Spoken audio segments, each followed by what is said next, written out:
Om Namo Bhagavate Vasudevaya. Om Namo Bhagavate Vasudevaya. Om Namo Bhagavate Vasudevaya.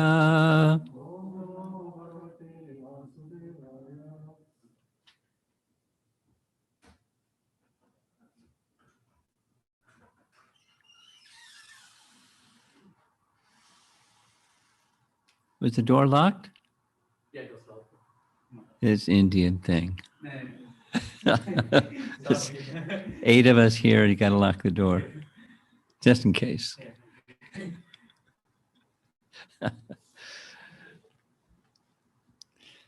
Okay, so we're about halfway through Ramayana, or almost, a little less than halfway. And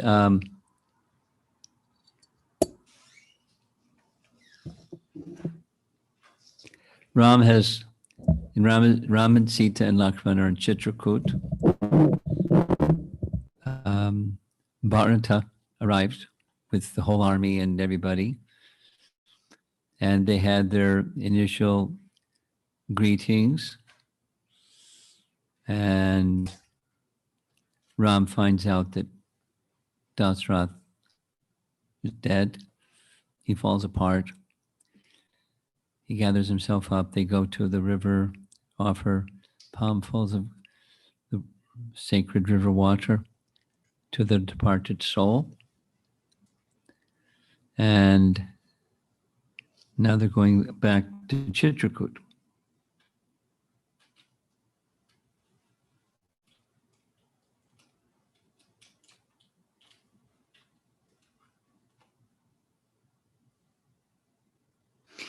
Hearing that confused noise, that's they're wailing about the departure of their father.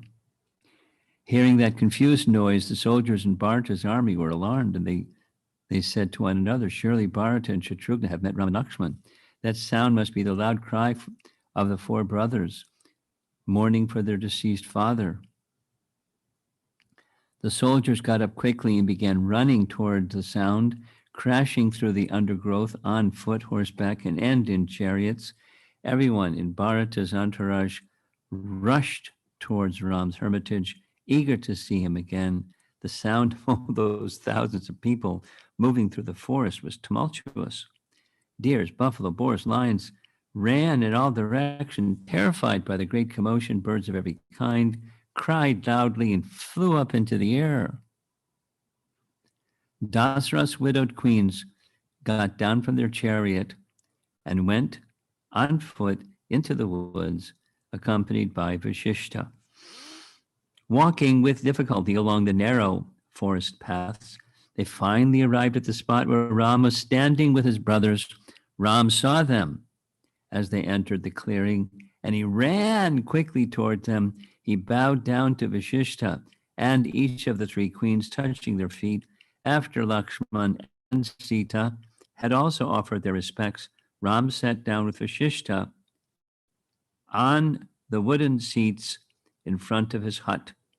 The queens wept aloud, seeing the ascetic dress of Ram and Sita. Now they had been in the forest now for 4 months.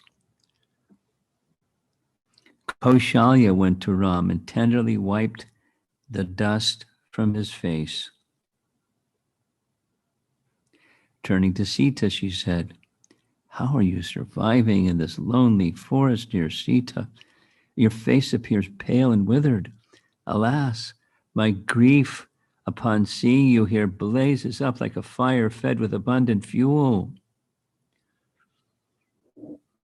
Ram consoled Kaushalya, while Lakshman spoke with Sumitra, who was also deeply pained. Bharata then came and sat at Ram's feet.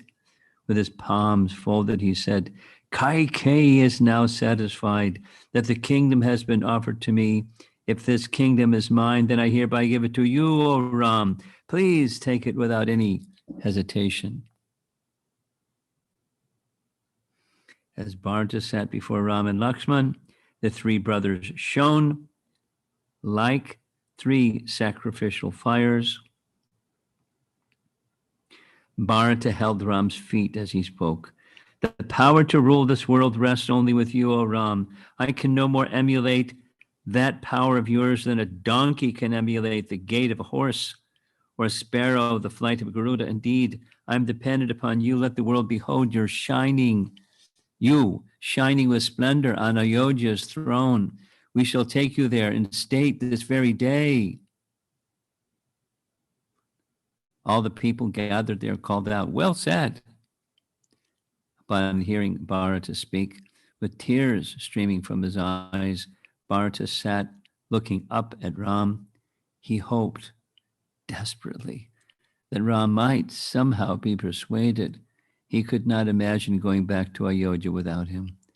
Seeing he's a really good writer, I like. Seeing his brother and other relatives weeping, Ram felt compassion. Keeping his own grief in check, he replied, no man is free to act as he pleases in this world. The embodied soul is dragged here and there by the all-powerful force of providence. No one can control that force. All gains end in loss. Every meeting ends in separation, and all life has its end in death. As there is no fear for a ripe fruit other than a fall, so there is no fear for any man other than death. Everyone listened attentively as Ram spoke, their feelings of sorrow relieved by his instructions. The passing of days and nights quickly exhausts the span of life of all beings, even as the summer sun sucks up the water of a lake. Ram went on. You should grieve only for yourself. Why do you grieve for another? Death is our constant companion. He walks with us, sits with us, and having gone a long distance with us, when we travel, he duly returns with us. Ram still had no desire to return to Ayodhya. He wanted to encourage Bharata to give him strength. Stroking his brother's head, he continued to instruct him.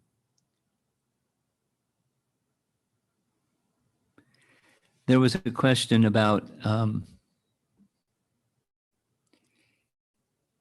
as Krishna left Bhagavad Gita and as Chaitanya Mahaprabhu left Shikshastaka, is there a Ram Gita? And here it is. This section that we're reading now, it doesn't remind you of Bhagavad Gita. It's Ram. Beloved brother, the power to prevent one's own death does not exist in a person grieving for another. Our father departed after a long life of piety, and we should by no means grieve.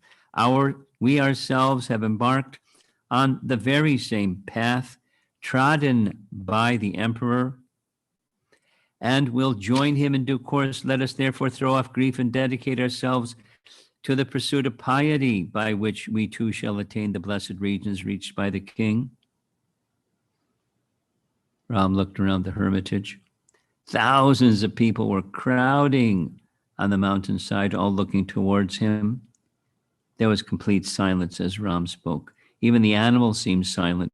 Only the sound of the river and the rustling of leaves in the breeze could be heard. Dappled shadows moved over the ground in the late afternoon sun. With a mild smile, Ram continued to address Bharata within the hearing of everyone there. Father has shed his old, worn-out body, and with an ethereal and undecaying form, he now sports in great happiness. For your part, you should rule over the earth, dear Bharata, while I, for mine, should remain in the forest until 14 years has expired. This will ensure our welfare in both this world and the next. Under no circumstances should we disobey our virtuous father. Ram spoke for more than an hour. So this Valmiki Ramayana is more than this condensed. section. And Bharata felt joy to hear his brother's words of instruction, but he was also dispirited to see Ram's determination to stay in the forest. When Ram stopped speaking, Bharata grasped his feet and replied, "Your position is glorious, O mighty brother. You are never dejected at adversity, nor exhilarated at finding joy. You are always able to distinguish truth from untruth. Therefore, you know what is real and what is only temporary, and thus ultimately unreal. It is certainly the soul and not the body that one should nurture in this world." Bhagavad Gita. Bharata realized that Ram was only acting with philosophical understanding. He knew that Ram could not possibly act outside the codes of religion or morality. Nonetheless, Bharata was himself doubtful about the justice of Ram's exile. He spoke to Ram in order to clear his doubts. "Were it not for moral codes, I would surely have slain my sinful mother. How did the king allow himself to fall under her sway? Due to infatuation or foolishness, our father acted wrongly. As his sons, is it not our duty to correct his mistakes? Surely this is the proper religious path for an honest and worthy son." Bharata turned and indicated the people gathered around. "All these people need your protection. This is the duty of rulers. According to scripture, nowhere is the duty of a ruler stated as being life in the forest. March back toward Ayodhya at the head of this vast army. Let your friends feel joy today and your enemies feel frightened, running in all directions. O Ram, if you resolve to stay here, then you shall find me by your side. I can by no means find in myself the strength to rule in your absence." Bharata sat with his head bowed.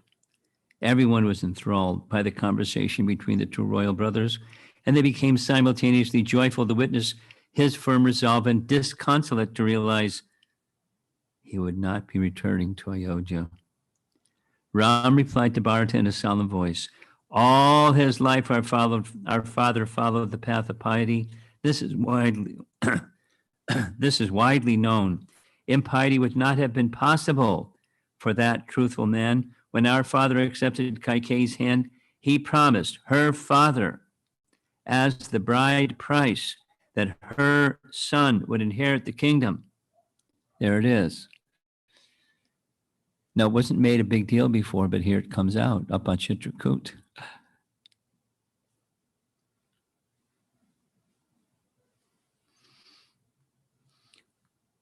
Furthermore, sworn under solemn oath by Kaikeyi, the king promised you the kingdom and ordered me to go to the forest. Whatever the reasons, this was the king's promise. If that promise is broken, our father will be liable to sinful reactions. Our duty as his sons is to fulfill his promise and thereby save him. No other course is possible for us. Ram paused for a moment. He got down from his seat and lifted up Bharata and Chitrakuta. "You too should return to Ayodhya and protect the people. O Bharata, get yourself consecrated as king and rule the earth. I shall become the emperor of wild beasts. The white umbrella should be held over your head as you ride on the royal elephant, while, for my part, I shall go on foot, shielded by a canopy of trees. Leave with joy for the city, my brothers, and I, with Lakshmana, will joyfully enter the woods. In this way, we shall preserve our father's piety." Bharata said nothing. He felt reassured by Ram's reply, but was profoundly sorrowful at the prospect of leaving him. At that moment, a Brahmin named Javali, Javali spoke, trying to convince Ram to return on the basis of atheistic doctrines. "Why are you attached to your father, Ram? He is nothing more than flesh and bones and has now merged again with the earth. People who consider that others are in some way related to them are simply mad. Alone we came to this world, and alone we shall leave. As such, we should only work toward our own interest. You need not suffer now for the interest of your deceased father. Take the throne and enjoy it, O Ram, for this will be your own best interests. Javali did not himself believe the philosophy he was espousing. He was only trying somehow to change Ram's mind. Perhaps Ram would accept the arguments as a pretext for going back to Ayodhya. Most likely, though, he would defeat Javali's position and thereby establish the path of religion. Either way, Javali would be satisfied, and he continued to speak his atheistic philosophy. I lament for those who forsake sense pleasures for the austerities of a religious life, said Javali, rising to his feet. Hoping for future happiness, they meet only with extermination at death. Having led a life of suffering, the scriptures have been written by intelligent Brahmins who wish to exalt sacrifice and charity. In this way, the Brahmins have assured their own livelihood. He's going to get it. Javali smiled as he spoke his false philosophy. No one in the assembly accepted his words, but they too hoped that Ram would yet be convinced to leave the forest. Everyone listened in silence as Javali concluded his speech. Knowing this truth, O Ram, you should renounce your foolish asceticism. There is nothing beyond this visible universe. Do not depend for your happiness on anything outside of that which you can see and immediately experience. Therefore, great prince, accept the kingdom and enjoy it as the undisputed ruler. No way. Ram sat down again as Javali stopped speaking. Looking at the Brahmin, he said, a man is known by his conduct alone. Although posing as a learned and cultured person, one who acts as you direct is to be accepted as sinful and debased. Those who are wise never praise a person who acts only to please his senses. Such a person is mean, selfish, and greedy, driven only by lust for pleasure. His immediate happiness soon turns to distress, and he sinks into a hellish condition. Ram appeared angry as he refuted Javali. His eyes were red, and he spoke gravely. If I were to follow the path espoused by you, O ascetic one, O atheistic one, then the entire earth would be cast into ruin. All men follow the king's example. Abandoning the religious path, the people would become licentious and uncontrolled. Chaos would prevail, and everyone would suffer. Javali sat down before Ram with palms joined and his head bowed. He said nothing as Ram explained how the attempt to find happiness through sense enjoyment was futile. Both the senses and their enjoyments are soon destroyed. Only the soul and God are eternal, along with the spiritual realms where the Lord resides. Those who are actually learned, therefore, follow the path of truth, which leads to those ever-existing realms of bliss. Ram paused, and gradually his anger subsided. After some minutes, he spoke again. My father was wedded to truth. Following his instruction will lead only to happiness. I therefore remain in these woods. I shall therefore remain in these woods, and Bharata should rule the earth. This will be our only assurance of happiness, both in this world and the next. O Javali, you should not speak in this way again, for to mislead the people is a very great sin. Ram, having spoken to instruct all the people, fell silent. He knew Javali's heart and did not feel anger towards him, only towards his words. The people's pain was Ram's pain, and he knew that Javali's presentation of hedonism led only to pain. Saying, it is exactly as you say. Javali prostrated himself before Ram and returned to his place among the other Brahmins. Vasishtha stood up and spoke in the midst of the assembly. This Javali knows well of the soul and its actual happiness. He spoke only out of his desire to see you installed as the king.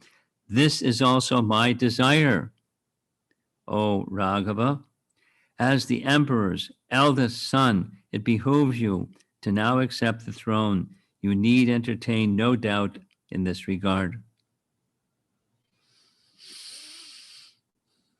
Vasishtha recounted the history of Ram's line one by one. He named the previous kings and explained how each of them had handed a kingdom to their eldest son. Finally, he said, "O Ram, this is my instruction to you," which he's going to neglect. Doesn't sound good, right? He's the guru. He's the priest. He's instructing him, and he's going to neglect it. That doesn't look good. I am your preceptor, and as such, I am even more worthy of your obedience than your father. Indeed, I was also his preceptor. Therefore, I command you to accept the throne of Ayodhya. The sage has spoken only out of love. He was aware that Ram was enacting a divine plan by remaining in the forest, but still he longed for him to return.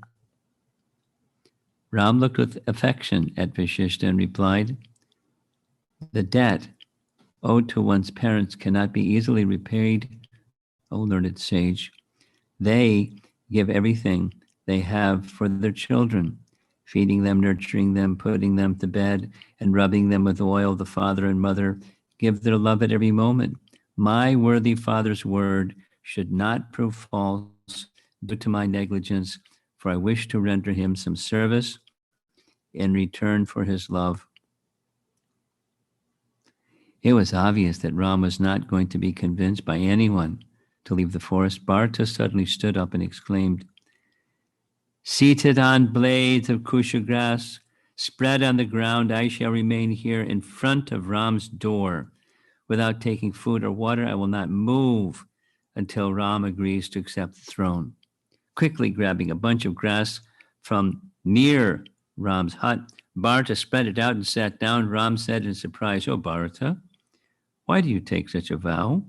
Your duty is to rule the kingdom, not sit upon the ground like a destitute Brahmin." Bharata returned toward the people and implored, "Why do you not plead with my brother to return?"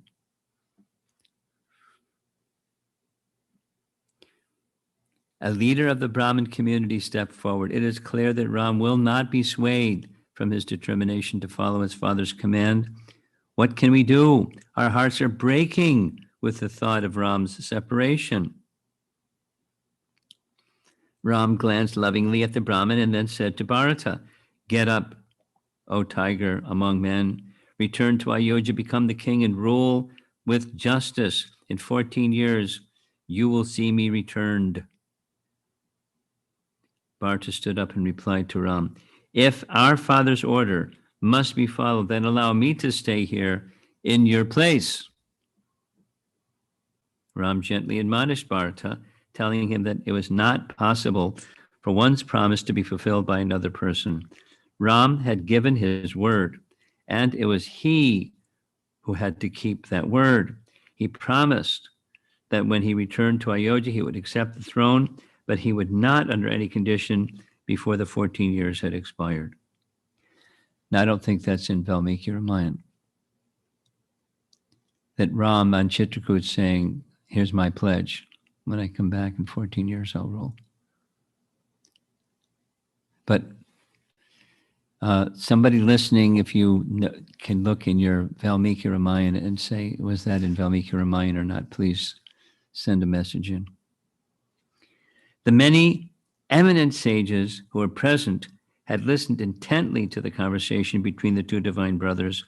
They were thrilled and astonished, thinking of the deep import of their discussion. Hosts of heavenly rishis, along with the gods, stood invisible in the sky. The divine beings then spoke so that only Rama and his brothers could hear. That's the gods in the sky. Hearing this wondrous dialogue between Ram and Bharata, "We long to hear it again and again," said one of the gods. "Oh, Bharata, Please allow Ram to fulfill his promise to his father. By virtue of Ram's vow, Dasrath has ascended to the highest heaven, free from his debt to Kaikeyi. The gods were anxious for Ravana's death, which they saw as imminent. They showered celestial flowers on Ram and his brother, and then returned to their heavenly abodes. Encouraged by hearing the demigods, Bharata was prepared to accept the responsibility of ruling Ayodhya. Falling at Ram's feet, he voiced his final doubts. My lord, how does the power to rule our vast kingdom exist in me? I'm young and inexperienced. Now he's just 2 days younger. Actually, just 1 day younger. Right? He was the second born. Anyway. Nor am I possessed of any great ability. Surely the kingdom will meet with ruin under my incapable guidance. Ram raised his younger brother and placed him on his lap. Stroking his head, he said, your humility is your real qualification. By virtue of this wisdom, you can protect the entire earth, always seek the counsel of learned Brahmins, and rule with confidence, O jewel among men. Bharata then brought before Ram a pair of ornate wooden sandals embellished with gold. He put them on the ground and said, please place your feet on these sandals, dear Ram. Let these shoes be the rulers of the kingdom, and I shall remain as their servant. Ram immediately put on the sandals and then took them off again, handing them back to Bharata. Bharata placed the sandals on his head. For the coming 14 years, I shall live in a hut outside Ayodhya, he said, sighing. I shall survive on only fruits and roots, and my hair shall be matted. If at the end of this time I do not see you return, O Ram, then I shall enter blazing fire. This is a celebrated statement because Ram had to hurry back with Pushpaka, and because Bharata would have done what he said. When we conducted the Ayodhya Yatra, we went to the place where Bharata kept his little hermitage or residence. And it's a very peaceful place, quite some distance from where the capital was. And that's where he ruled from. So be it, replied Ram as he embraced each of his brothers.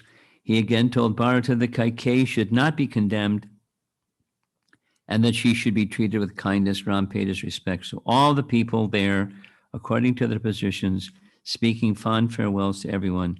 Kausalya and the other queens stood in front of Ram, unable to say anything, their throats choked and their eyes flooded with tears.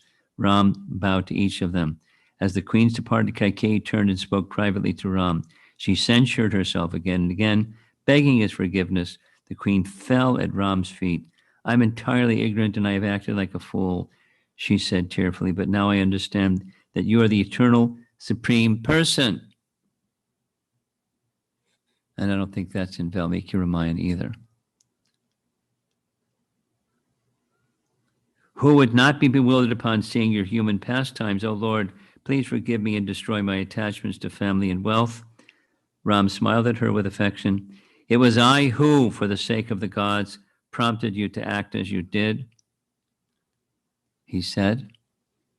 You are not to blame, nor am I angry with you. Hardly anyone knows my real nature. I am never affected by desire in the same way as ordinary men. I act simply to reciprocate the service and love I am given. Gentle lady, return to Ayodhya and live peacefully. Think of me day and night, and you'll soon be freed from all your attachments to this temporary world. Kaikeyi felt deeply relieved and gladdened. With folded hands, she circumambulated Ram and again joined the other queens. Bharata and the golden sandals placed upon the royal elephant. Bharata had the golden sandals placed upon the royal elephant, shielded by the white umbrella. With the elephant at their head, the citizens of Ayodhya returned the way they had come. As they entered Ayodhya, some days later, they saw that it had become dark and desolate. The streets were unswept, and rubbish was strewn all around. The doors and windows of the empty houses swung open. The city had become overrun by cats and owls, and mice ran everywhere. No rats either. Not yet. No offerings were being made in the temples, and all the shops and pleasure houses were closed. The streets were deserted, and the city, which had always been full of life and joy of countless people, was now silent and still.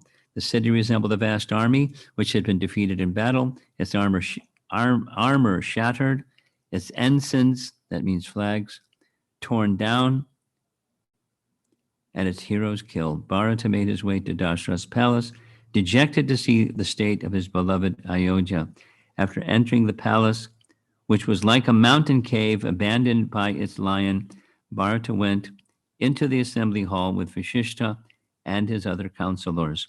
He placed Ram's sandals on the throne, and he sat next to them and said, I shall not accept the throne of Ayodhya. These sandals should be consecrated as the king, and I shall be their servant only. Indeed, I shall live in a hermitage outside the city.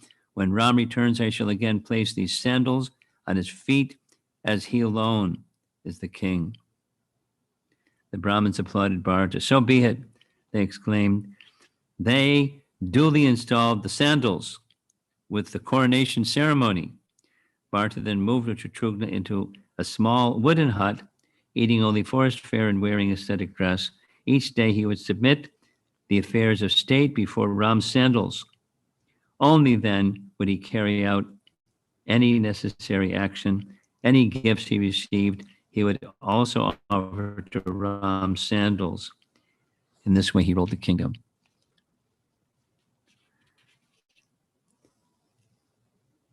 So I'm supposed to read a little bit more. Chapter 6, the forest sages. This starts to get nice. The happiness is behind us. After Bharata left, Ram continued to live on Chitrakuta mountain. As the months passed, Ram began to notice that the rishis living nearby were always fearful and anxious. He approached the leading ascetics, and bowed humbly before them, asking, O venerable ones, has something in my behavior given you cause for concern? Have either my brother or I been acting in a way not worthy of our esteemed forefathers? Is Sita behaving in a way unbecoming a young woman?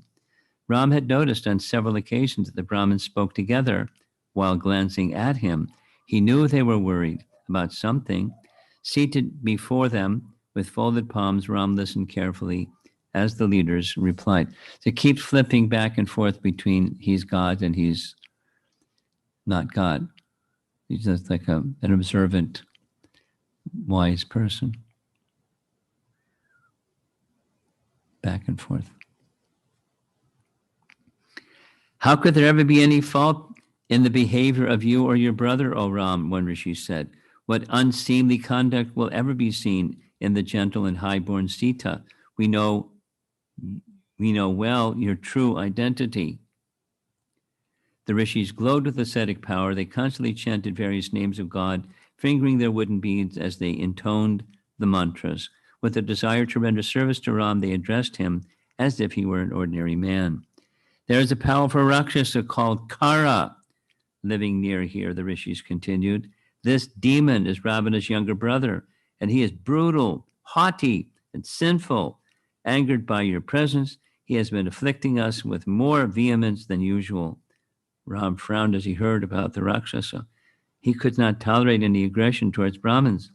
The rishi went on, Kara and his hordes of Rakshasas constantly impede our sacrifices. The demons show themselves in hideous, savage, and frightening forms. They throw flesh, bones, excrement, and urine down from the sky, defiling our sacrificial arenas. They make strange and terrible noises, and it is only a matter of time before they become violent towards us. We therefore desire to leave this place.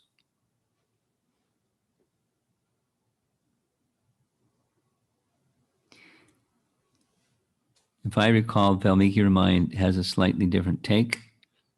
It's, they were considering his presence was aggravating, and therefore, because he was planning to stay, Ram was planning to leave. I mean, they were planning to leave. So Ram, hearing that they were planning to leave, he decided to leave. Anyway, seeing sacrifice as their sacred duty, the ascetics wished to go to another forest where they would not be disturbed. As Brahmins, they would not themselves fight the Rakshasas, although they were capable of checking them by their mystic power. They also understood that Ram wanted to destroy the demons, especially their leader Ravana.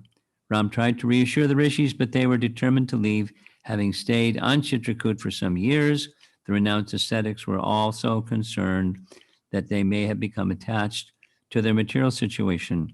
Normally, they moved continuously from forest to forest, staying only 1 or 2 years in each place. After speaking a little more with Ram, informing him where Kara lived, the Brahmins rose up in a body with only their water pots and their staffs. They left the region. Ram followed them for some distance in order to see them off with respect. He then returned to his hermitage, considering in his mind how to deal with the Rakshasas. When he reached his hut, Ram said to Lakshman, I think the time has come for us to leave Chitrakuta. The Brahmins have left, and I'm afraid that we will again be visited by the people who now know of our whereabouts. We should leave for some other, more remote forest. Ram decided to make his way to the Dandaka forest, which was inhabited by the Rakshasas. He wanted to confront the demons. The two brothers donned their weapons and, with Sita walking behind them, immediately left. After journeying for some days, they entered the Dandaka forest and came upon a cluster of hermitages. The rishis there greeted them with respect. Those ascetics were endowed with divine vision, and they were astonished to see Ram and his companions. The Lord of all the worlds was standing before them. Seeing Ram and Sita's simple forest dress, the sages felt wonder and awe. They worshipped Ram with various prayers and offered him a hut for the night. Welcome indeed is your arrival in these woods, the rishis said. The king is the protector of righteousness and the only refuge of the people. He stands with a scepter and metes out justice as God's powerful representative. Oh, Ram, we are your subjects and your servants. We are simply Brahmins who have renounced anger and controlled our senses. As such, we deserve your protection, even as a fetus is protected by its mother. Entertaining Ram with forest produce, the ascetics described how the Rakshasas had become increasingly violent. Under Ravana's leadership, the demons had become fearless, and they attacked the Brahmins constantly. 14,000 powerful Rakshasas had taken up their residence in the Dandaka forest, headed by Ravana's two brothers, Kara and Dushan. The situation is becoming unbearable for the sages. Ram and Lakshman listened gravely. They resolved to deal with the Rakshasas as soon as possible. While they were conversing with the rishis, Sita met Anasuya, the sage Atri's wife. Anasuya gave Sita a celestial garland, and ornaments, along with celestial cosmetics and unguents. Sita accepted the gifts graciously and, with her husband's permission, adorned herself with them. After decorating herself with the heavenly apparel, she shone brilliantly, exactly like Lakshmi, the eternal consort of Vishnu. After spending the night with the rishis, the princes left with Sita, and they penetrated deep into the Dandaka region. Lakshmana moved ahead and cleared a path with his sword, cutting through the thick creepers and bushes. Sita, her head covered with her cloth to protect herself from the swarms of insects that flew about, walked in the middle. Ram brought up the rear, vigilantly watching on all sides and holding his bow at the ready. The cries of jackals and shrieks of vultures and birds of prey could be heard all around. Here and there, they saw uprooted, broken trees with the carcasses of slain beasts. As they broke through into a clearing, they suddenly saw a dreadful-looking Rakshasa, powerfully built and as tall as several men. He stood entirely blocking their way, with high-pointed ears, fierce teeth protruding from his cavernous mouth, and blood-red eyes staring out from an ugly, misshapen face. The demon was terrible to behold. He held a long lance on which he had speared 4 lions, 3 tigers, a couple of wolves, about 10 spotted deer. Around his blackish and hairy body were draped tiger skins, still dripping with blood and fat.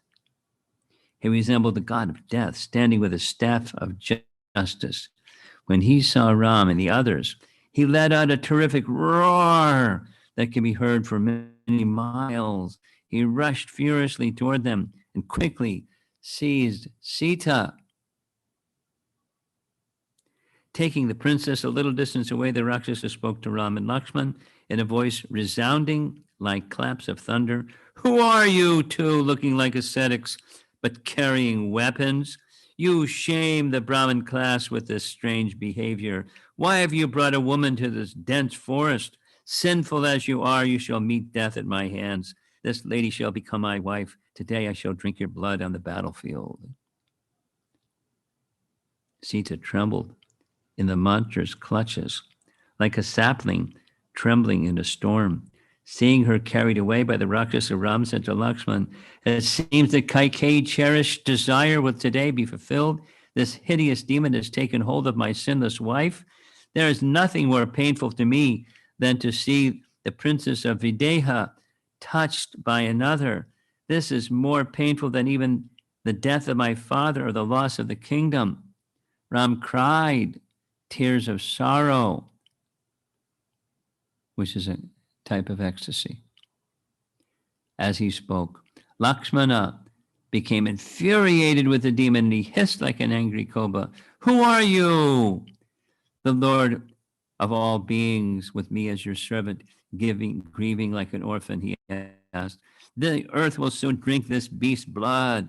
The anger which I wrongly directed toward Bharata will today be released upon that foul demon. Watch now as my arrow pierces his breast, and he whirls around, falling lifeless to the ground. The Rakshasa, still awaiting a reply to his question, again boomed out, who are you? And where are you going? Ram moved closer to the demon and replied, we are two warriors of the royal order of Raghu who have come here in exile. Tell us who you are and why you roam in the forest, O wicked one. So you are the kings from Ayodhya, the Rakshasa replied. Know me as Viradha, a Rakshasa who wanders in the forest eating the flesh of sages. You should run the way you came. I'll not kill you. I've been granted boons by Brahma and cannot be slain by any weapon, O Raghava. Leave quickly and abandon this princess to me. Assuming a human form, I shall sport with her as my wife. Ram grew furious. With bloodshot eyes, he spoke in a voice like Indra's. You pathetic fool! You are certainly seeking death. You will get it today on the battlefield. I shall not leave you with your life. Without uttering another word, Ram shot 7 golden feathered arrows at the demon. The arrows flew at the speed of Garuda and pierced right through Viradha. Falling upon the earth, drenched with his blood, the Rakshasa roared in pain and released Sita. With his lance upraised, he rushed at Ram and Lakshman. The brothers immediately sent a shower of arrows at the demon. Even though pierced all over, Viradha remained standing. Laughing aloud, he yawned contemptuously. Then he hurled his lance at Ram with the force of a tempest.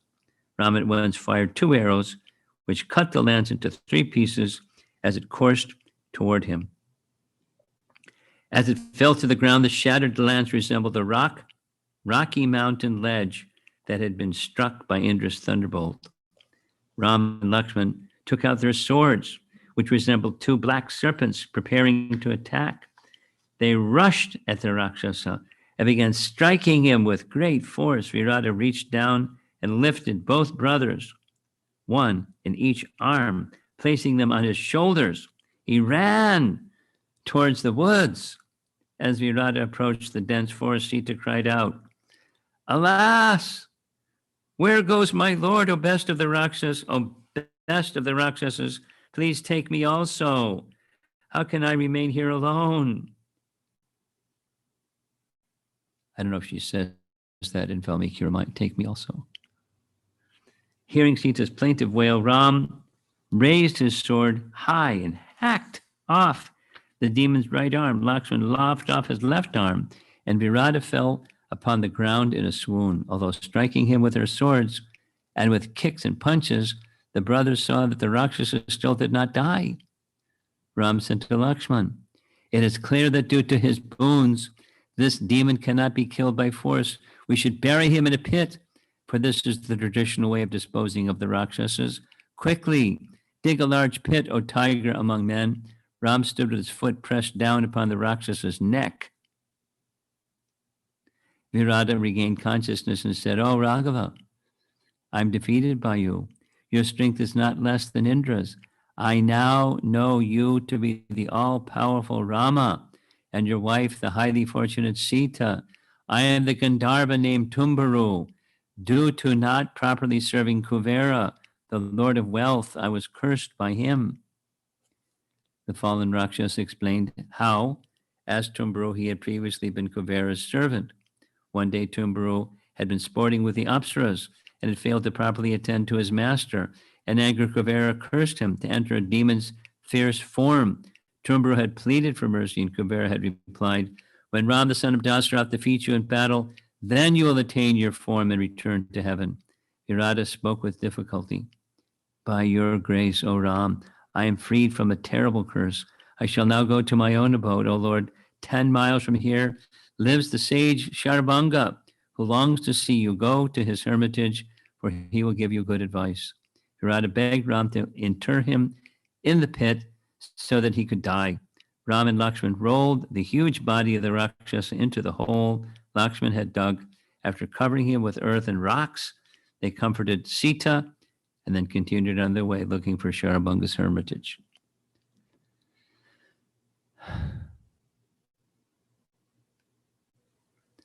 Like an action movie or something.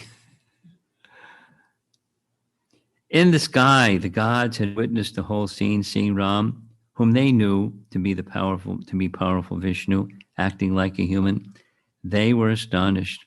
Nothing was beyond Ram's knowledge or power, yet he accepted the feelings and actions of an ordinary man. There's an important sentence.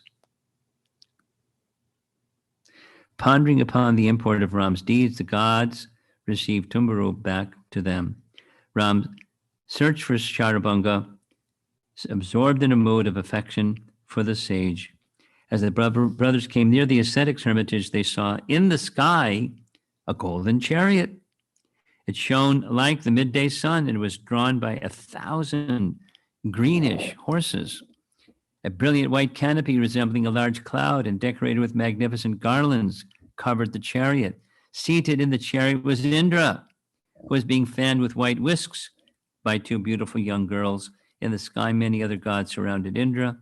Ram and Lakshman saw numerous Gandharvas and Siddhas, all dressed in resplendent silk garments and gold ornaments. All these high-souled beings were worshipping Indra with Vedic hymns.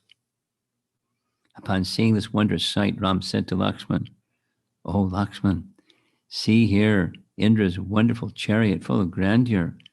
Those young men with broad chests and arms like iron clubs, wearing red garments and gold earrings, and surrounding him in the hundreds, appear to be unassailable as tigers." Lakshman gazed up at the host of gods assembled in the sky.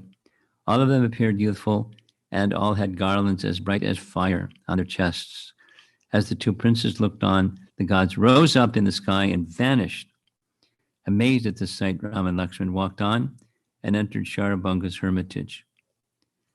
There's different versions than what we just read, but that's okay. Sharabanga was seated before the sacrificial fire. Having practiced asceticism for many years, he was able to fix his mind upon the Supreme Person within his heart. He had realized that Ram was that same person. In meditation, the sage prayed that he might be able to see God in his human form. Accordingly, Ram approached the old ascetic and bowed low before him, touching his feet and saying, "I am Ram, and this is my brother Lakshman and my wife Sita. At Viradha's request or behest, we have sought your presence. Viradha has now risen to heaven with the gods. Pray tell us, what should we do, O jewel among sages? Sharabanga rose immediately, his eyes flooded with tears. He showed the three travelers a seat. Offering them water and fruits, he said, O Ram, there is no one more kind or merciful. After meditating for a very long time and reaching the end of my attachments to this world, I saw you in my heart. Now I see you here as the son of Dasarath. After offering many prayers, the sage fell silent. His face for some time gazed with love upon Ram's face. Smiling, Ram said, Why did I see here the Lord of gods, O sage? The sage said that Indra had come to take him to the higher planets, which he had earned as a result of his asceticism. Sharabanga explained that, desiring to remain on earth to see Ram, he had sent Indra away. Now that I have seen your transcendental form, I have no desire to go to the heavenly worlds. O Raghava, please take me from my ascetic merits. Please take from me my ascetic merits. Ram replied, You will doubtlessly rise beyond even the highest heaven and attain Vishnu's immortal abode, O learned one. But before leaving, pray tell me, where shall I go now? Sharabanga directed Ram to the hermitage of another sage named Sutikshna.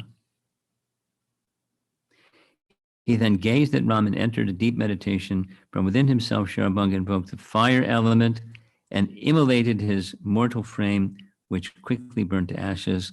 The sage appeared in a shining spiritual body, and after offering his respect to Ram, rose up in the sky. Now it looks like I'm supposed to read 2 more pages. 2 more pages? Okay. Ram remained seated in Sharabanga's hermitage, and many other rishis came there and begged him to dispose of the Rakshasas. They told him how the demons were killing thousands of Brahmins. Ram assured the rishis that he would annihilate the Rakshasas in due course. He then left and went towards Sutikshna's hermitage, following Sharabanga's directions. Upon seeing Ram, Sutikshna offered many prayers and then took him to see the powerful rishi Augustya. On the way to Augustya, they saw that the forest resembled the famous Nandan grove in the heavens. The ground was suddenly smooth, carpeted with soft grass. Trees bent down on both sides under the weight of their loads of ripe fruits. The clear lakes were filled with lotuses and crowded with swans, cranes, and many other varieties of water birds. Flowers grew and trees blossomed everywhere. The animals were docile and approached the travelers without fear. Ram looked about at the wonderful scenery. It seems we are near Augustya's hermitage, he said. By his austerities, the sage has transformed the forest into heaven. We will soon behold that shining rishi. Requested by Lakshman, Ram told various stories about Augustya. He kept his brother and Sita entertained as they walked throughout the day. Finally, by evening, they arrived at the hermitage. As they approached it, Ram said, Let us go see Augustya, for he will surely bless us with all good fortune. I think that with his permission, we should remain in this region for the rest of our stay in the forest. Sutikshna went ahead and informed Augustya of their arrival. The sage quickly had them brought into his hermitage. As they entered the large compound, they saw numerous sacrificial fires, each dedicated to a particular god and tended by Augustya's disciples. All the principal deities, including the Supreme Lord Vishnu, as well as Shiva, Brahma, and dozens of other gods, were being worshipped. Sacrificial smoke and the sound of mantras filled the air. Augustya, feeling ecstasy, rose up from his seat and came swiftly towards Ram. Ram saw the sage coming, and along with Lakshmana, he immediately prostrated himself on the ground. Sita stood close behind, with her hands folded and head bowed. Augustya raised Ram up and said, I've been thinking of you for a long time, O Raghava. I'm blessed by your appearance here. You are always beyond the influence of the unsurpassable material energy. Simply by remembering you, one can be carried beyond the great ocean of birth, death, and suffering. What then can be said of one who sees you? Augustya sat the travelers down, and after offering oblations into the sacred fire, he presented them with water and food. Seated in meditation, the sage then caused a great golden bow to appear. It's an important bow. There were also 2 quivers filled with sharp arrows, which blazed like fire, and a long sword sheathed in a golden scabbard. Augustya presented the weapons to Ram, telling him how, in a previous age, Vishnu had used them to assist the gods in a war against the demons.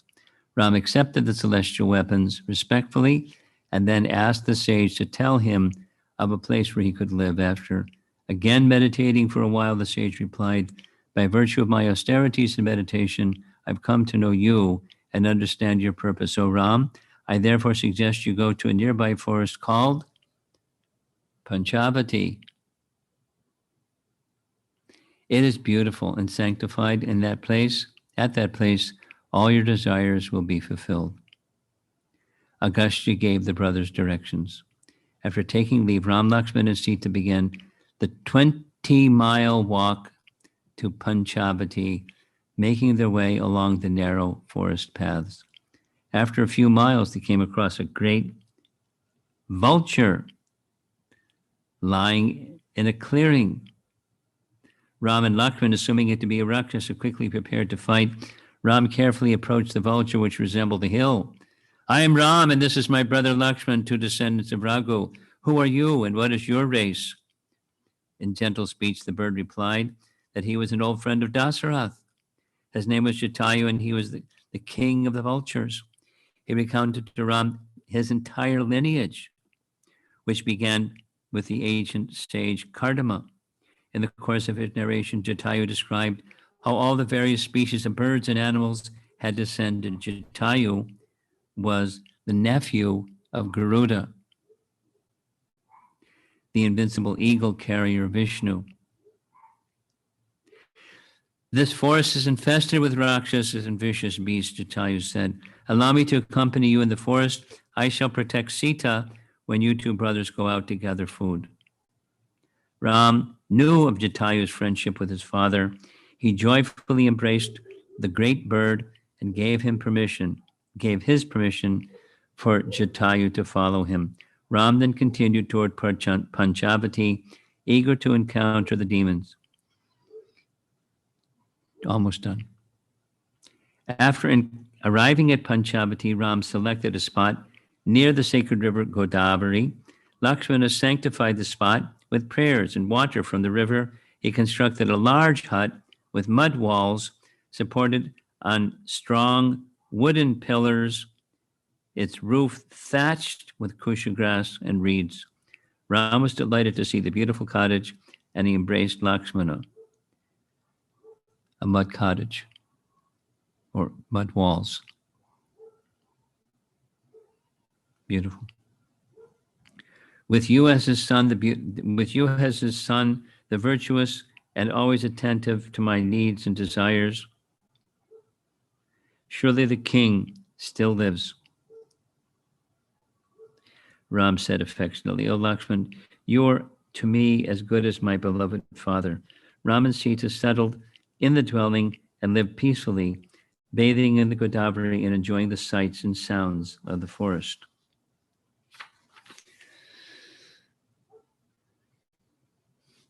End of chapter 6. Now there's some very delightful details that are absent. But, this is not the whole Ramayana. But very pleasing to hear. I can only imagine the kind of meditation that Krishna Dharma underwent as he was preparing this book.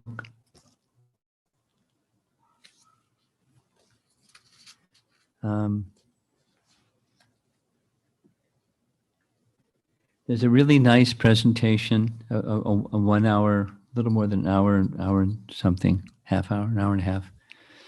Hari Parshad Prabhu just sent to me 2 days ago. And translations from what he says is the first commentator on Valmiki Ramayana. Doesn't give the date, but the author, the commentator's name is Ram, and the commentary is called Tilak. It's poetically beautiful. It doesn't just get anyway. It's poetically beautiful, and in the course of that presentation, I haven't heard the whole thing, but I understand that there's reference to other Ramayanas that are authorized Ramayanas, Adhyatma Ramayana, for example, by Vyasadeva in one of the Vasishtha Purana or something like that, etc., etc., etc. But the Valmiki Ramayana is incomparable. In part of his explanation, he does it very nicely. There are two eternal presences of the Lord in this world. One is his form, and the other is sound vibration, indicating, in other words, that Valmiki didn't just write, but he was manifesting in the world that which is of the same eternal nature as the Lord himself, or as the Vedas are also eternal. Vyasadeva wrote them, but they're eternal. So it's very nicely presented explanation. Ramayana is as Vedic as the Vedas, and the Vedas are the emanation from the Lord or about the Lord, but they're eternal, and it's nice. So Valmiki Ramayana, it's a little difficult to adjust to. If Ramayana is eternal, then how can there be different Ramayanas?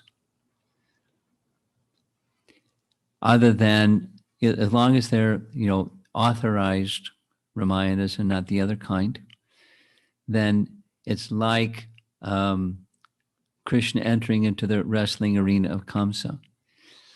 As he entered into the wrestling arena of Kamsa, different persons saw him in different ways, and they would attest how they see him. They see him this way, that way. So it's seeing Ram's pastimes in different ways, then that explains why there's different Ramayanas. Although the details are essentially the same, there's some differences, but that's okay. It's okay provided they're written by persons who are truly qualified and not just gifted writers.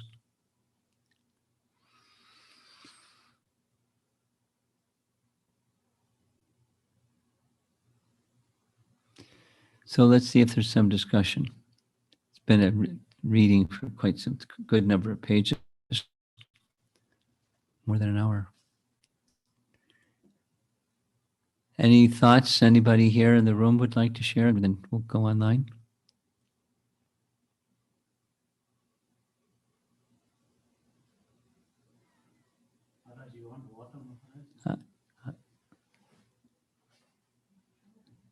I have.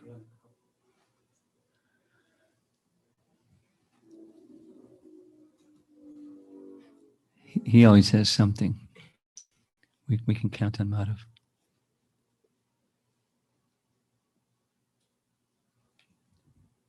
Hare Krishna Guru Maharaj. So I know that you went to these in the yatra. You went to different places, Yeah. Chitrakuta and Ayodhya, and different places. Uh, as a Krishna devotee, I feel more connection to Vrindavan. Mm-hmm. So when devotees went to the pastimes of Lord Ram, uh, did they had the same connection? Did they felt the same joy as you feel? Because even between Vrindavan and Mayapur, I feel more connected to Vrindavan than Mayapur. Me too. But that's something else, what you feel. And so your question is, what did the devotees who were accustomed to Vrindavan and Krishna's pastimes feel when they were going to these other places? Well, I would say it depends on the people.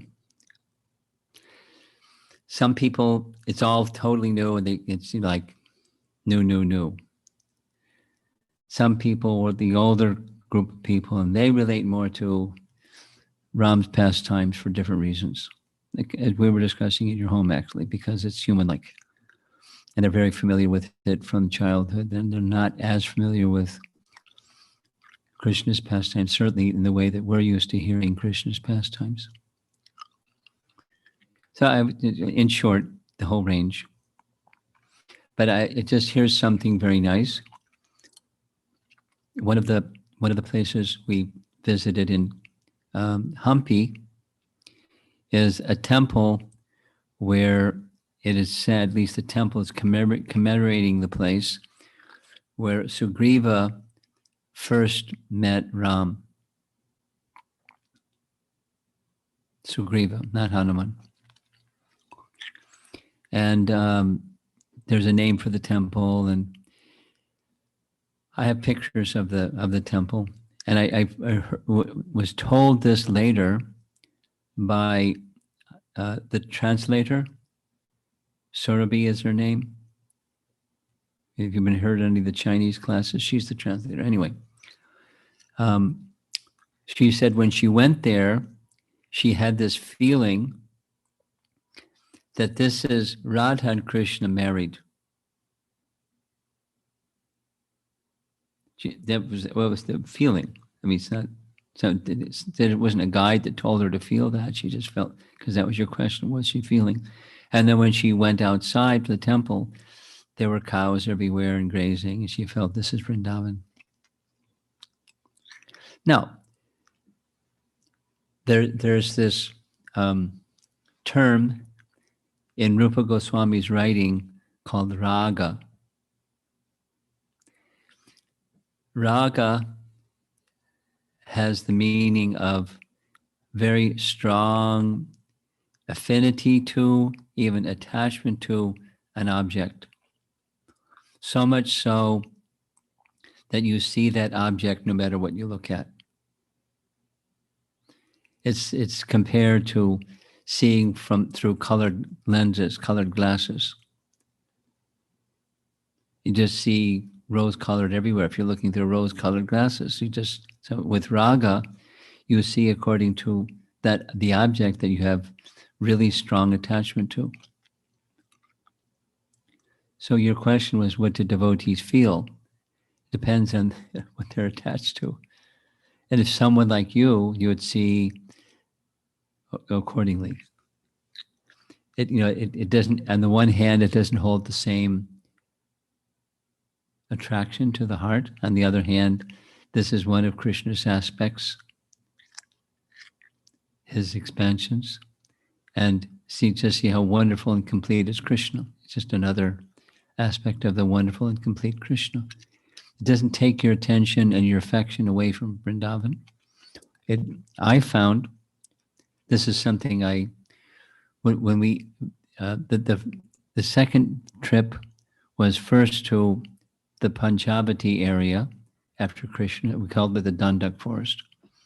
And the Panchavati area is near the now city of Nasik.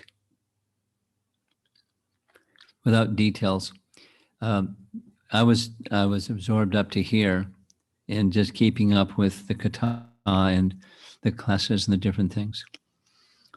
And I was told that the devotees at the Nasik temple were a little irritated that I hadn't even visited the temple. And I said, they have no idea what I've been doing. But I visited the temple on our way out.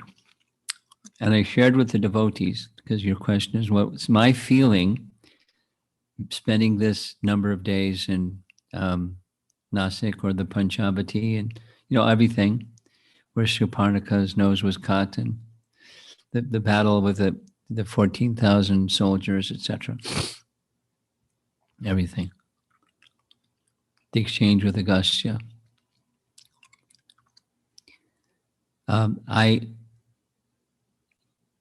I feel more closely connected to Krishna's pastimes than before, because there is something very special about the place. It is a holy dham, because the Supreme Lord performed pastimes there. That sense of connection just enhanced my appreciation for Krishna's pastimes in Vrindavan. Although the pastimes had nothing to do with Krishna's pastimes in Vrindavan.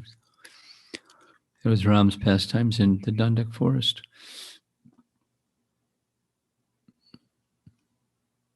But that has to do with raga, not, the topics we were hearing. For other people, their raga is Ram, Ram, Ram, Ram. And when are we going to get to talk about Hanuman? According to one's raga that you'll feel and you'll see, you'll experience.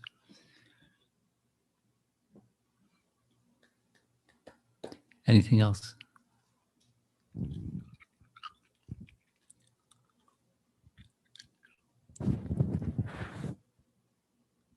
Hare Krishna Maharaj.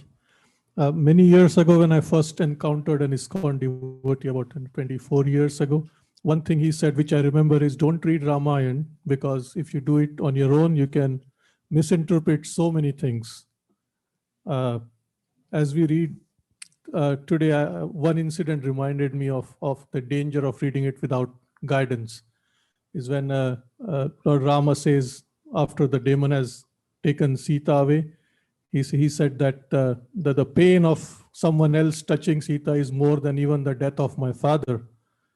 So I was just wondering that, there are so many such small or bigger things which need very careful guidance, and not just laymen to draw various interpretations from them. How is it a major scripture, I believe, in Sri Vaishnavism, or you said that to certain Vaishnavas, this is their scripture. So I'm just wondering, because if it must take very, very careful guidance and lots of commentaries to make sure it's understood properly. Yes. We just went through this. I'll share. You may recall there was, I was curious. It started a conversation about how long did Valmiki remain on earth? Because Prabhupada said many times his austerities were 60,000 years. And then, so how did, without all the this and that and the other thing. And so our Ramayana scholars came up with something that Valmiki says about himself, that he was the son of Pracheta, one of the sons of Pracheta. Now, there's other things without going into all the other things. But in the Bhagavatam, the statement is that Valmiki was the son of Varuna. And so there are different ways to take that. That Varuna, that the term Pracheta can be a particular person, or Sanskrit-wise, it can mean a particular title under which Varuna fits. So to get some resolution on, because somebody said they heard from somebody and somebody said they heard from somebody, and the Prachetas, it would mean that Valmiki was some like multi-millions of years old. The sons of King Prachini Bari were Prachetas.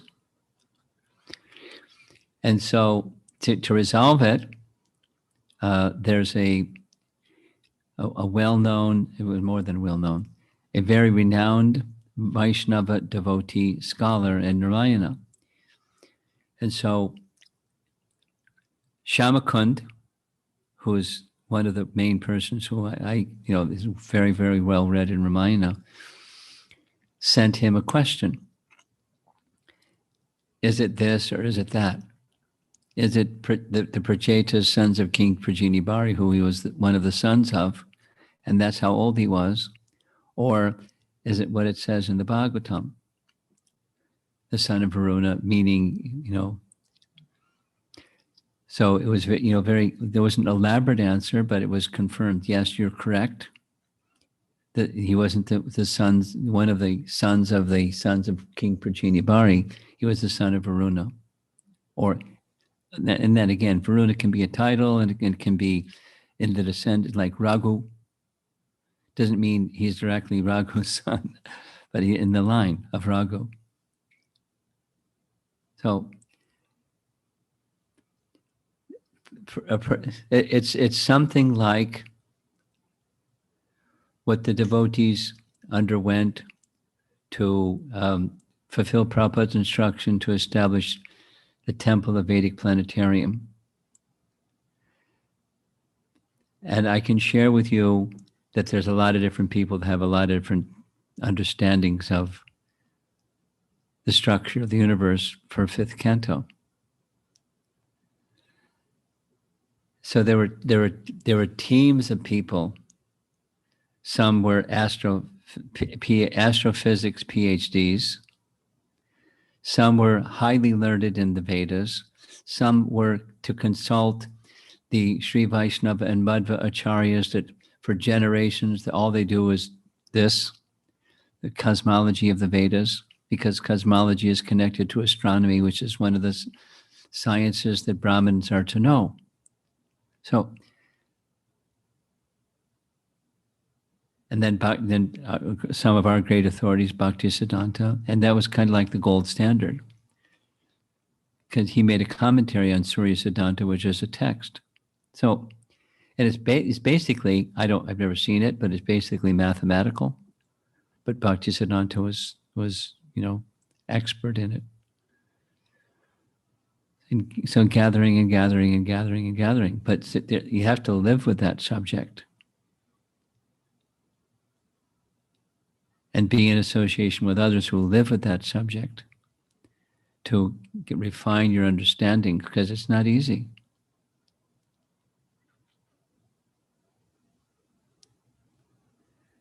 Just yesterday, I got an invitation to attend something like a 20-part, 40-hour seminar on Vedic cosmology. Or I just mentioned to you this little explanation. Hari Parshad Prabhu is a very capable scholar, and he sent me this little presentation he made on Ramayana with translations of the original commentator of Ramayana. So, you have to consult carefully. And when you get the opportunity to be a participant in the hermeneutics course, please take it. I mean, it's being taught now. There are some devotees who are taking it now. Those who are trained by the VAHE and MIHE, and they're already teaching Bhakti Sastri and Bhakti Vivav and so on. So they were the teachers were the ones trained in how do you understand texts? That's basically what hermeneutics is. How do you understand text? What's the procedure for understanding a text?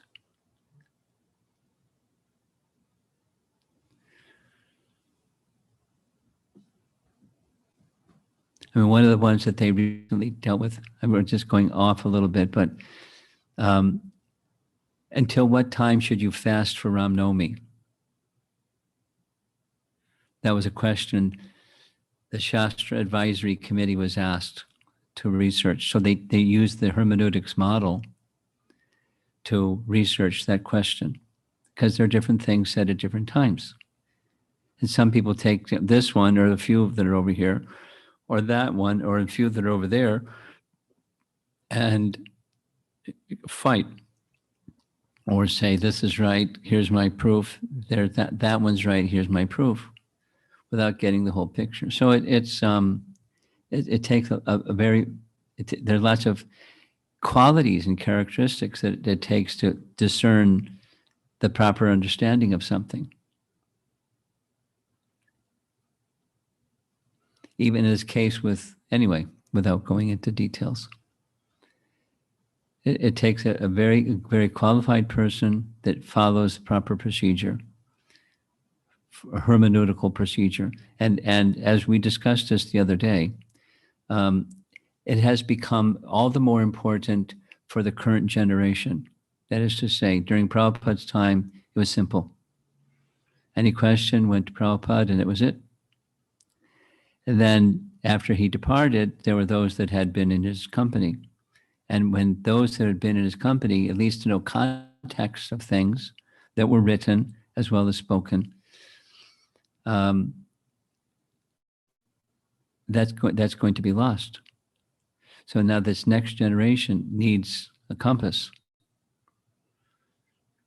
They need to, how are we going to understand? We as to get the proper understanding, and how is there going to be unity with any understanding? Because schisms can happen when there's philosophical disagreements, as happened in the Sri Sampradaya over, something. Prapati versus Sharanagati.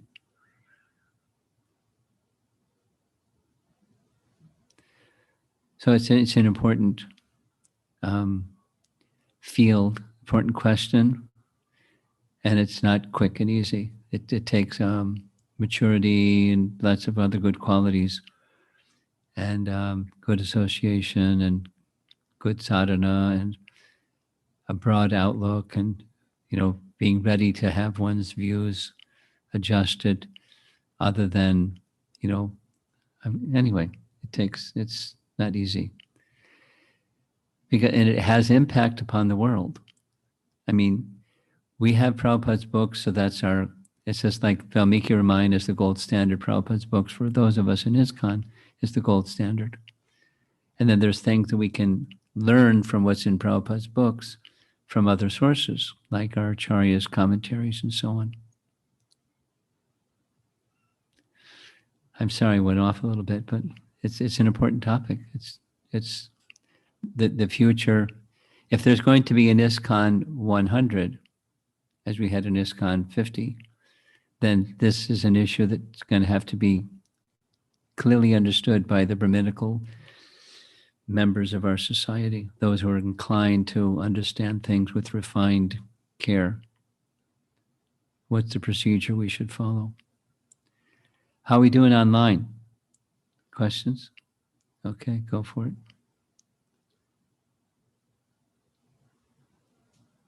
Before we get to the online questions, I have some notes from Valmiki Ramayana. Oh, sent by my yeah, father. please. So according You're on. to Valmiki Ramayana, Ayodhya Kanda, Surga 111, text 31, Lord Rama says, after returning from the forest, I shall rule the earth assisted by my virtuous brother. Huh. Okay. And there is no reference of Kaikeyi saying to Lord Rama that he is the Supreme Personality of Okay. Godhead. Good. This is regarding Viradha. Aranyakanda, Sarga 4, text 20. Viradha says, and by your grace, I am released from this utterly hideous curse, and now I wish to go to my own heavenly abode, O firestorm of enemies. Let safety betide you all. Let's do what? Let safety Not sure how to pronounce this word. Betide. Betide. Betide. Detide? Betide. B as in boy, B tide. Behind? Tide as in tides of the ocean. No, Tide. no. Betide means to happen. Oh, okay, okay, okay.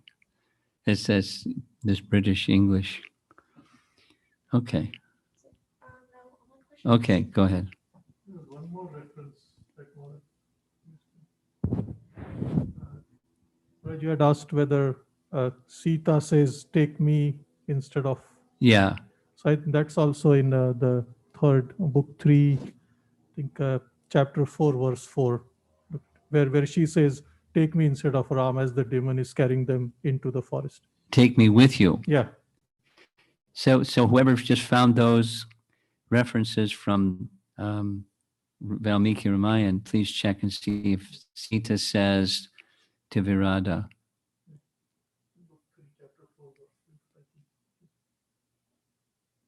Okay, go ahead. Question from Uttam Bhaktadas. Okay. Kaikeyi bound her husband to 2 boons. If she withdraws them, is Rama still bound by it? No, I mean, yes, because she can't, it's too late. Dasarath swore on Ram's name. He already gave the explanations. So it won't work if she takes it back, changes her mind. It's done.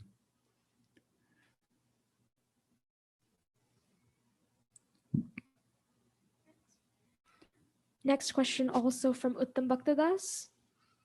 Some people find it difficult to accept the human form of the Lord, although Bible says we are made in the image of God.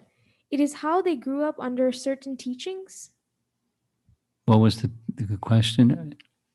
Some people find it difficult. No, it's the last part. Is it how they grew up under certain teachings? This is how they grew up under, is a statement. Is this how they grow up? Yeah. Is this because they? Is this because? Well,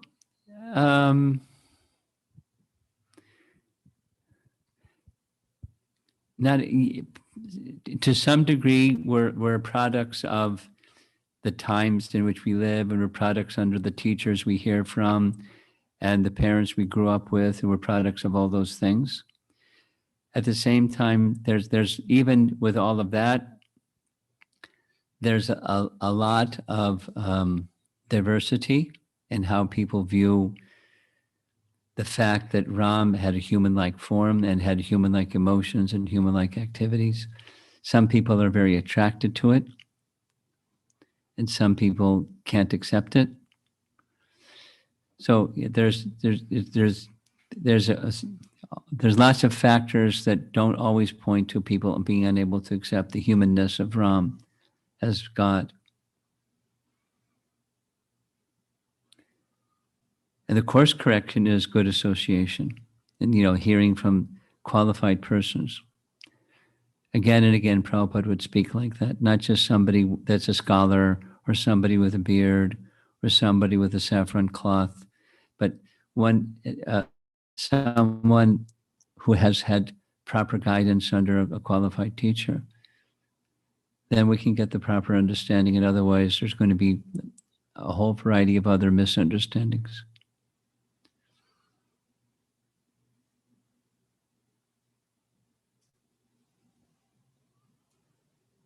Next question from Amara Devi Dasi. How do the demon get remembrance of their past life? How does who? How do the demons get remembrance of their past life? Same way anybody else can get remembrance of anything or forgetfulness of anything. Do they always remember? Who? The demons about their past life? No, it's remembrance, knowledge, and forgetfulness comes from super soul. So you can remember, you can forget, or you can whatever. relying upon supersoul. So some do, some don't. That's it? There's plenty more. Okay. Next question from Shalini Talwar.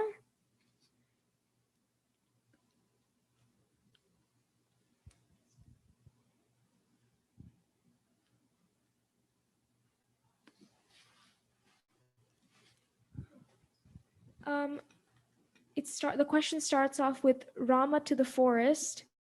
I am thinking, why would they say like that? Because Lord Rama himself said that Dashratha has gone to higher heaven, and also the gods in Chitrakuta also said the same thing. I'm not understanding that question.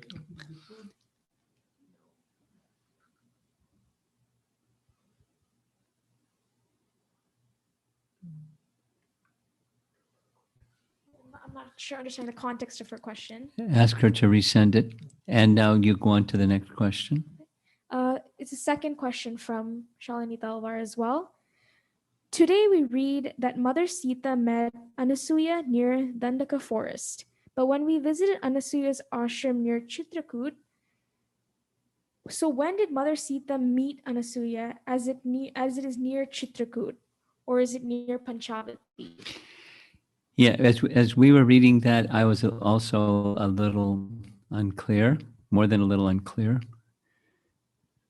because I don't recall that Valmiki Ramayana has that chronology.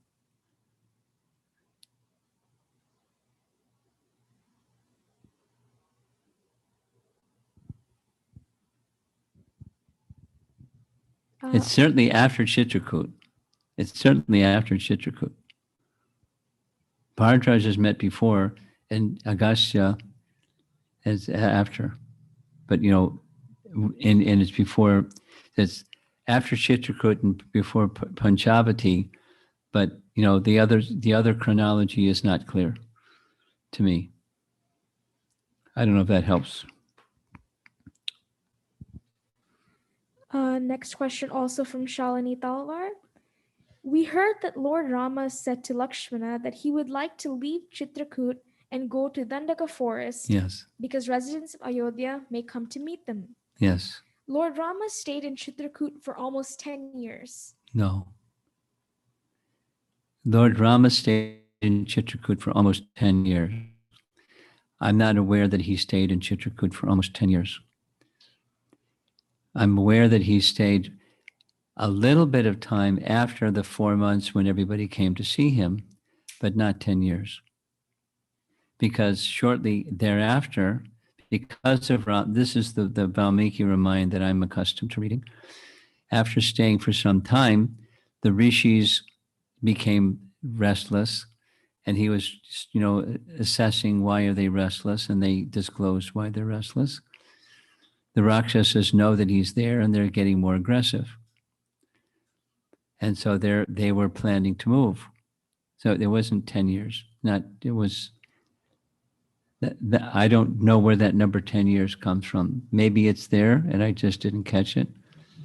But I don't think so. Because, he was in Panchavati. He was in the Dandaka forest for 11 and a half years before Sita was kidnapped, but not at Chitrakuta.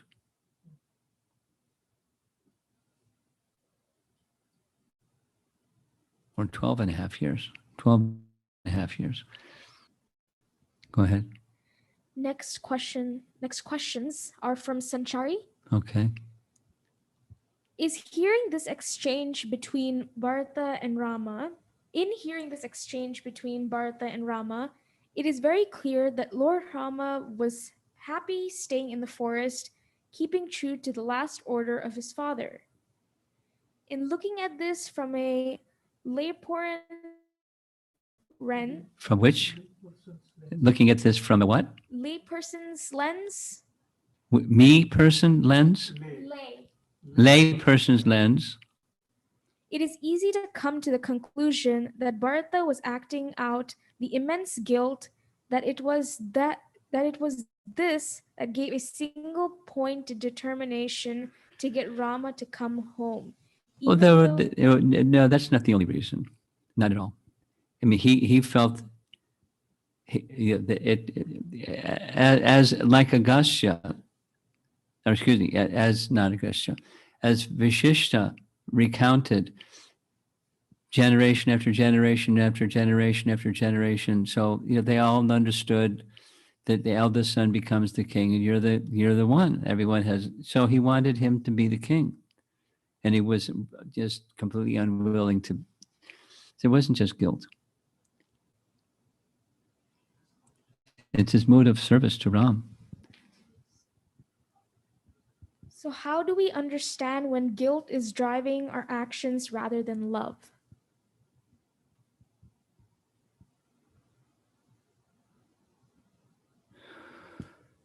Well, there's lots of other drivers besides guilt, other than love.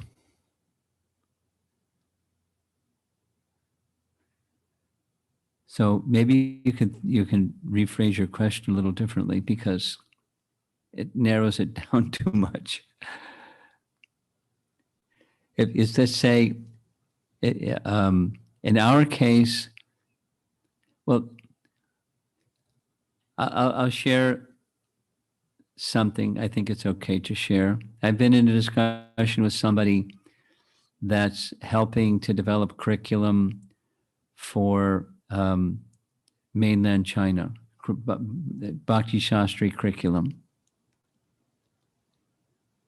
And it's new curriculum because the persons who have been working on it for some years, they understand that Chinese culture is such that the message of Bhagavad Gita, the Bhakti Shastri texts, need to be put with Chinese characteristics so that Chinese people can understand it. Without changing the principle, the way in which it's presented needs to be sensitive to the audience. So one of the persons who's helping with this project shared with me, they value the project like anything. However, they don't feel qualified, and they have she has two teenage daughters, and her, this and that, and she has students. In addition to teaching the students, she's got to create curriculum, and it's just she's stressed out. So what should she do? So I, knowing the person, I said, if you dial down a little bit or step back, I know what you're going to feel. You're going to feel guilty. So we had this very same discussion. So to avoid the pain of the guilt feeling, you can carry on. And yes, get better at your time management and all the other things that are important to you. But really what's essential is what she kept repeating. This is something that's really important. And I value having the opportunity to do something that's going to last for generations and benefit so many people. Although I'm not feeling so qualified and I'm a little stressed out with time management, I have to step up and I have to go. It's all about my relationship with Krishna anyway. And it was with some nice realization. So by going back and forth, so Sanchari, if you're fixed on, or any one of us, fixed on our relationship with Krishna, as opposed to some other motivator, whether it's guilt or some other motivator, I must continue because I'll feel guilty if I don't. That's inadequate, and that feeling is gonna come up again anyways, unless it's on the higher principle. So having such feelings is good.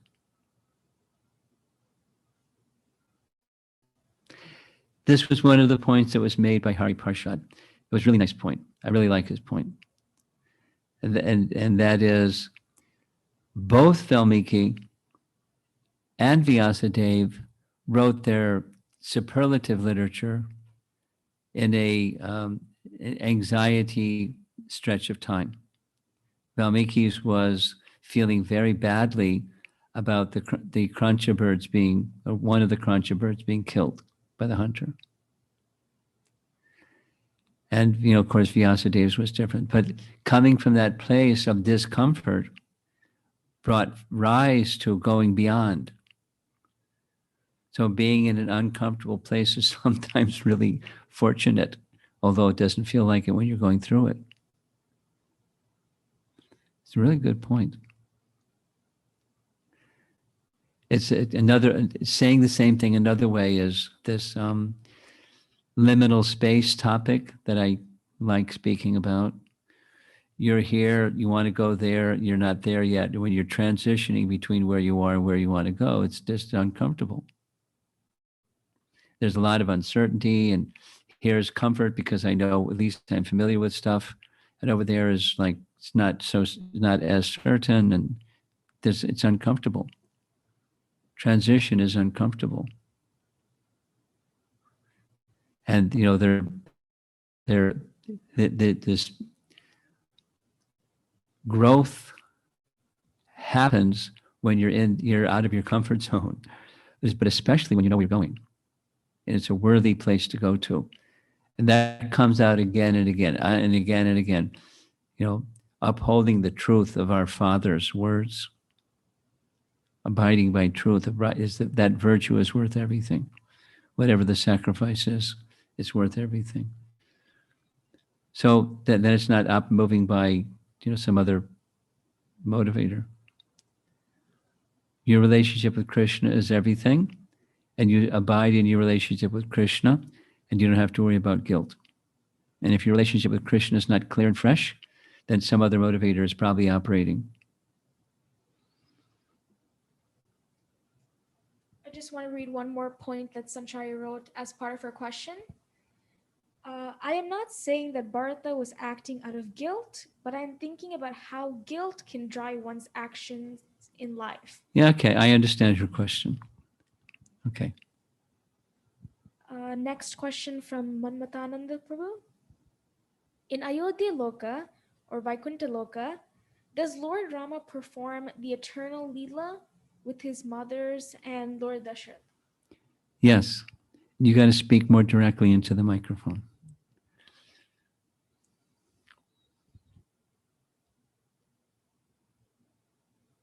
That's it.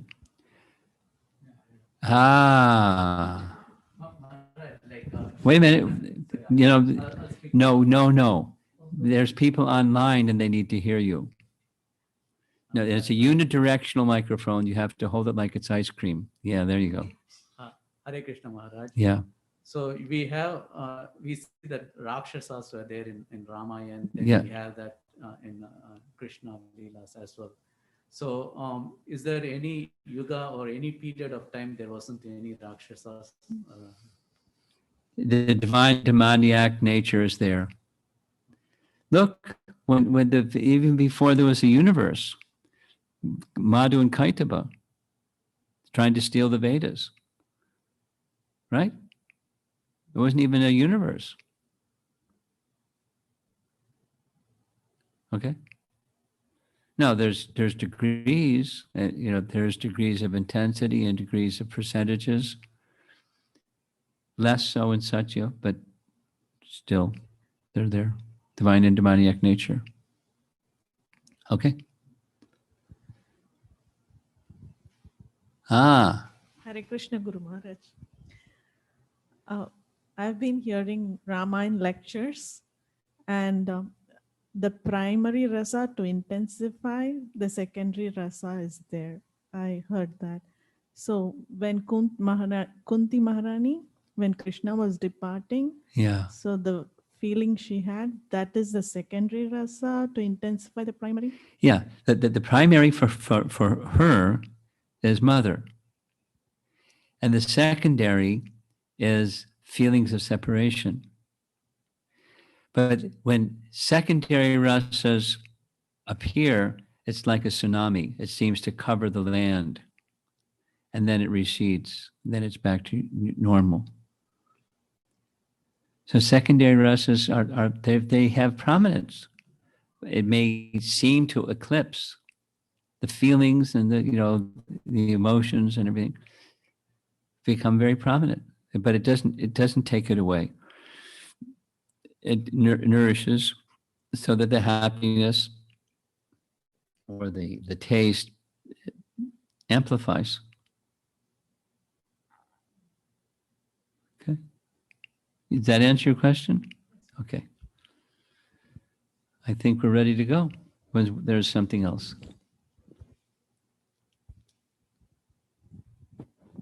From Radha Vallabhdas. Okay. Bharat exemplifies the true mood of selfless service to Lord Ram, Yes. in spite all opportunities to rule. Yes. So question is, tendency to control for practicing sadhakas is a symptom of subtle false ego? What was the question again? Is what?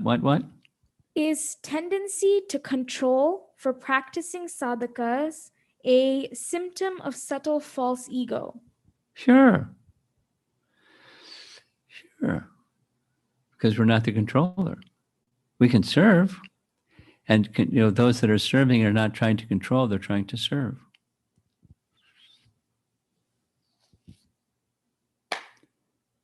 There's something else. Yes. From my father. Your father. He sent, based on per Valmiki Ramayana, Sita meets Anasuya as they leave Chitrakuta before they enter Dandaka forest. Ah. This is the last sarga in Ayodhya Kanda.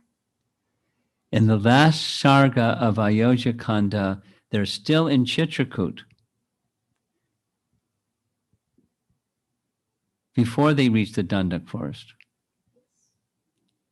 I thought so. So the sequence is a little mixed up in what we just read. I thought so. Very good. And another point is there is no reference of Sita asking Viradha to take her instead of harming Ram. Okay. Or take me along with Lakshman and Ram. You saw it in Valmiki Ramayana. Then my phone died, so I think it's. Oh, your phone died. Chapter 4, text 4, but Okay. We'll. You can send it to her when your phone comes back to life again.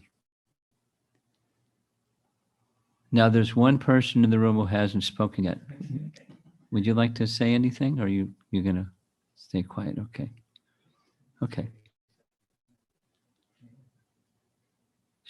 That's okay. No pressure. Okay. Srila Prabhupada ki.